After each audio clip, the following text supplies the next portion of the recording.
Your backhand framework is pretty good.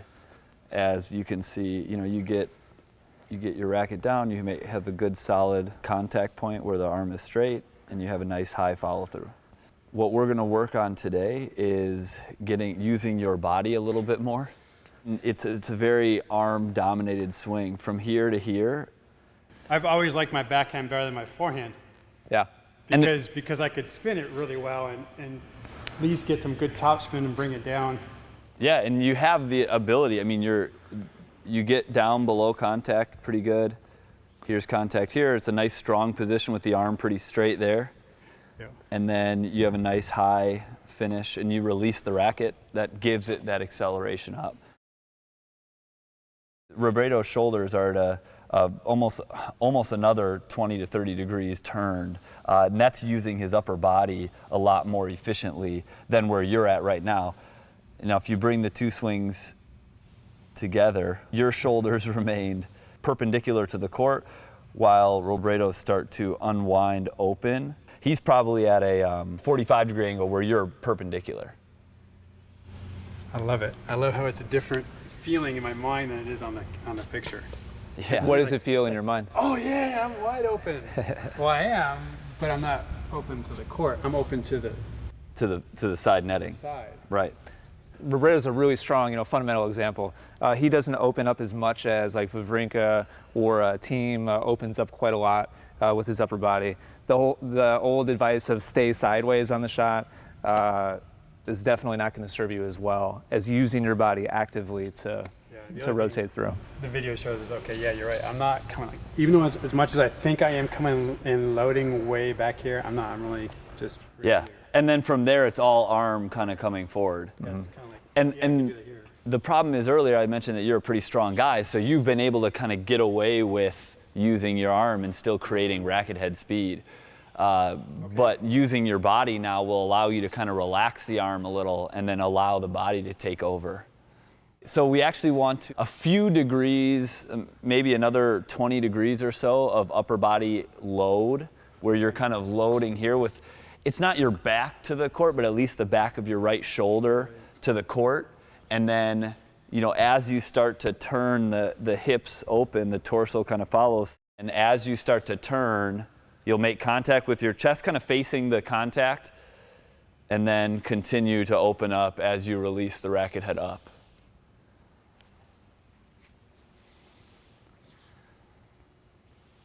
Yep. But right now, your shoulders are perpendicular with the court at the end of the swing.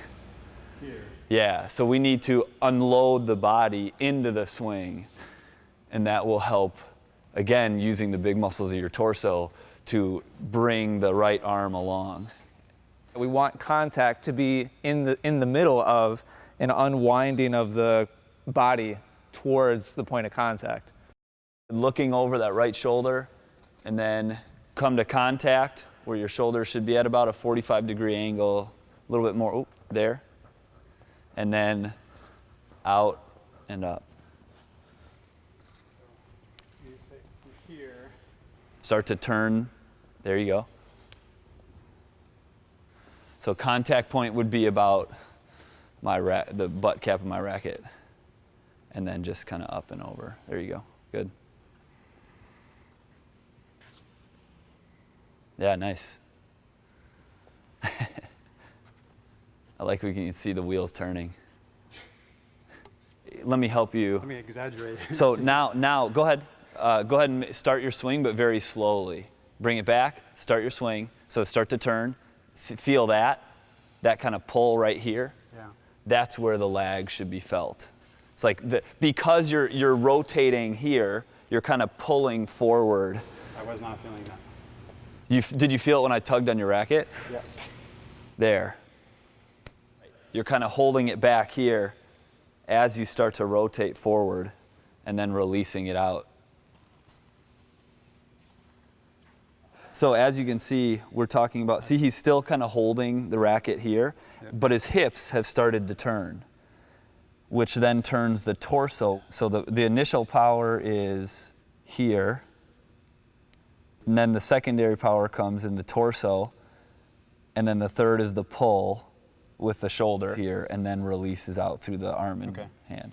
Yep. Does that make sense? I understand it. It makes sense perfectly up here. Okay, good. Perfectly. Good. Now just make it happen.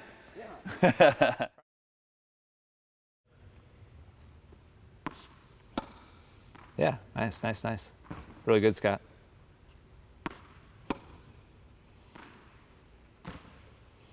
Oh, you almost made it in the bucket.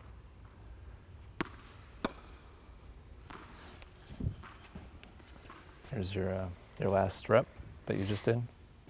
That's a strong position, maybe even slightly exaggerated. It's like Gasquet.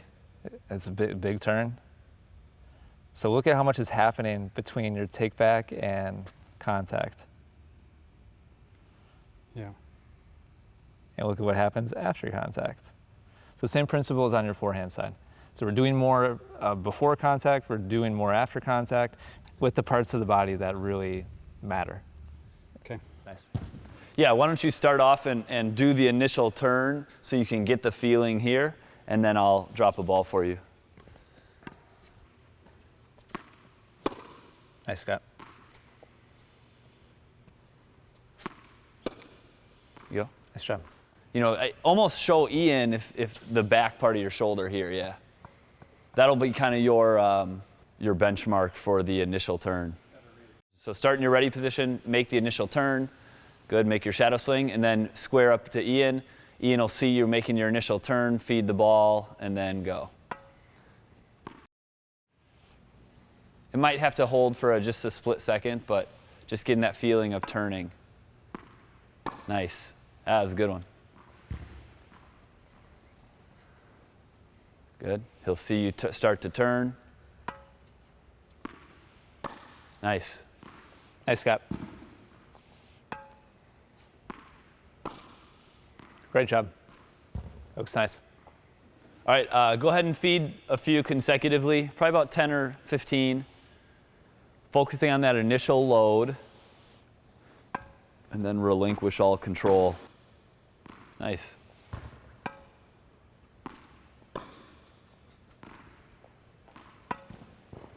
That's good.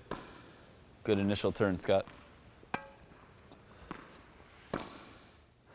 One thing I want you to notice on this rep, and I'm going to play through it in fast motion, is the movement of the hips prior to the arms starting to go forward. See that? It's kind of hard to see in fast mode, but there's the turn, the hip. The rotation. Yep.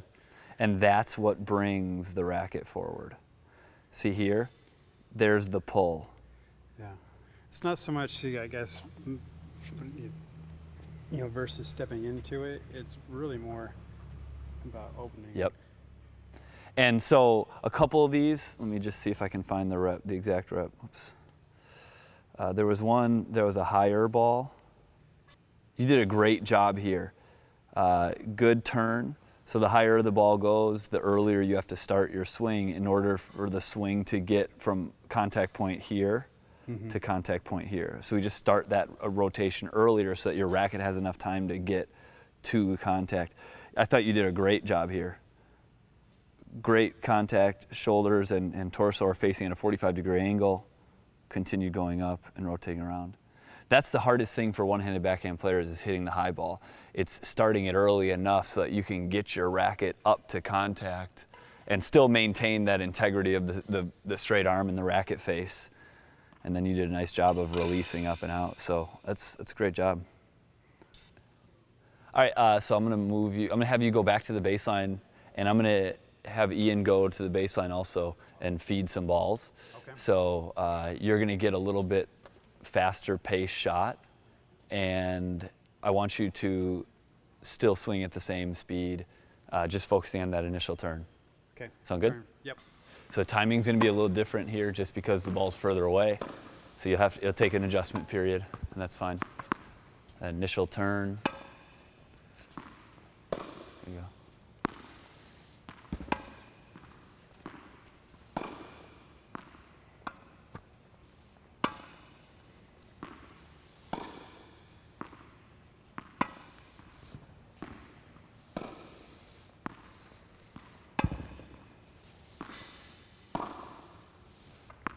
This right here is the other thing I look at is this position here with the knee drive, that kind of, the hips start to turn here and the left knee kind of drives in.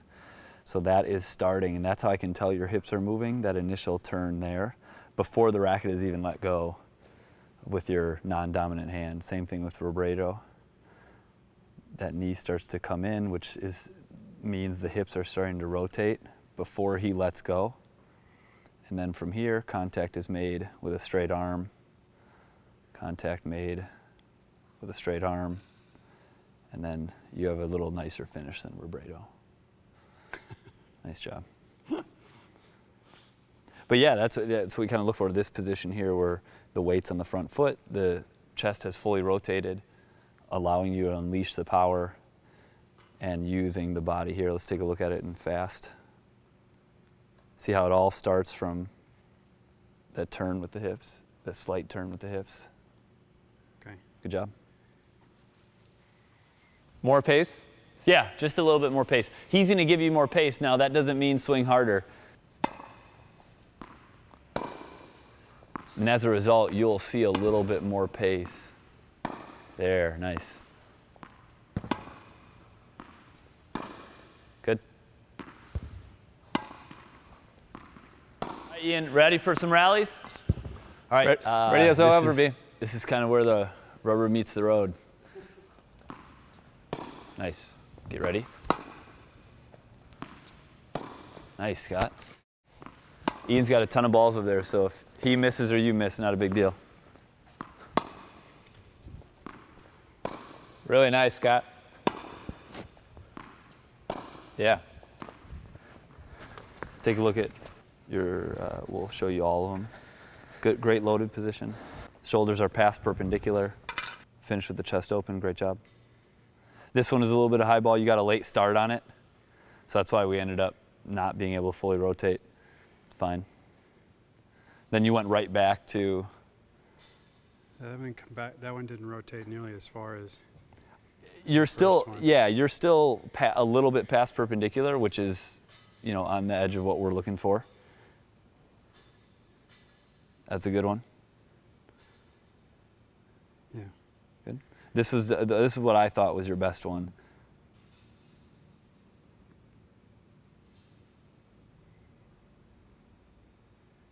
Pretty good. Yeah, I like it. It's a great start. I think you've got a good grasp on both concepts of the forehand and backhand. So now it's just a matter of implementing and making it a new habit.